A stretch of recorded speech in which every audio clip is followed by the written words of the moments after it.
Terima kasih pemirsa, Anda masih bersama kami dalam iNews Siang. KPK menetapkan Wakil Menteri Hukum dan HAM atau Wamenkumham Edward Omar Syarif Yaris atau Prof. Edi sebagai tersangka dugaan suap gratifikasi. Ia diduga menerima gratifikasi sebesar 7 miliar rupiah.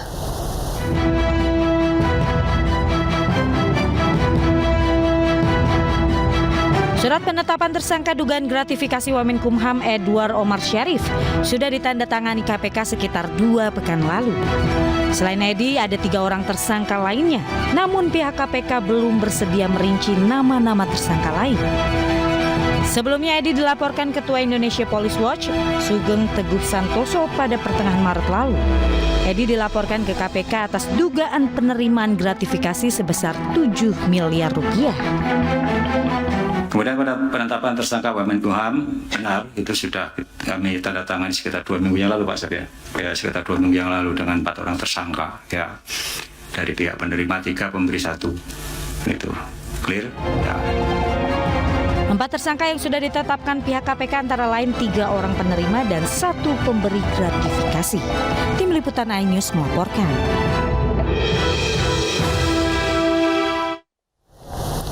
Dan kita akan mengetahui bagaimana informasi terkini seputar pemeriksaan dan juga penetapan tersangka dari Wamenkumham. Di gedung KPK sudah bergabung bersama kami Aulina Iyasha.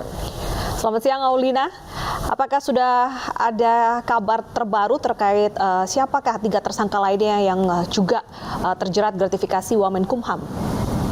Ya baik, selamat siang Deta dan Fani.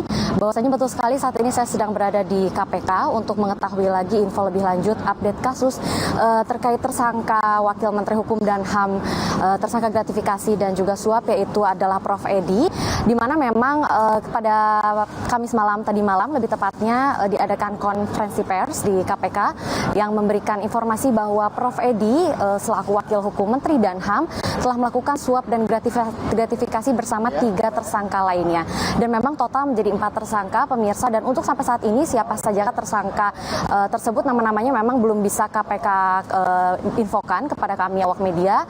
Dan memang seperti yang kita ketahui bahwa tersangka kasus suap dan gratifikasi tersebut total ada 4 orang pemirsa, yaitu 3 orang sebagai penerima dan 1 orang sebagai pemberi. Walaupun memang sampai saat ini KPK belum bisa memberikan informasi sebetulnya siapa sajakah orang-orangnya tersebut. Yang baru diberitahukan informasinya hanya Prof. Edi saja selaku Wakil Menteri Hukum dan HAM. Pemirsa, memang untuk kabar mengenai hal ini isunya sudah memang mulai terdengar ramai dibicarakan pada bulan pertengahan Maret lalu, di mana Indonesia Police Watch atau IPW memang sudah melaporkan Wakil Menteri Hukum dan HAM Prof. Edi bahwa telah melakukan gratifikasi dan suap sebesar 7 miliar rupiah. Walaupun memang pada saat itu Prof. Edi masih mengaku tidak melakukan hal tersebut, dan akhirnya kasus ini pun berlanjut lagi yang akhirnya mulai ditetapkan sebagai tersangka per 2 minggu lalu pemirsa.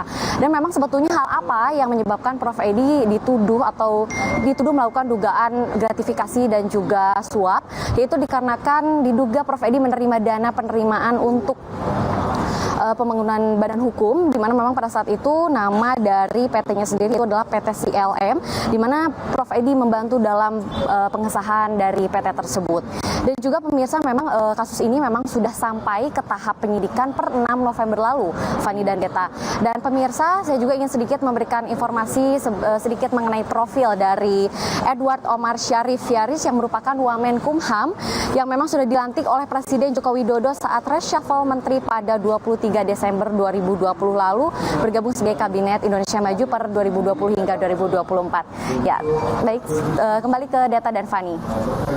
Baik, terima kasih Aulina atas informasinya. Kita sama-sama tunggu seperti apa perkembangan dari pemeriksaan atau investigasi KPK. Selamat kembali bertugas.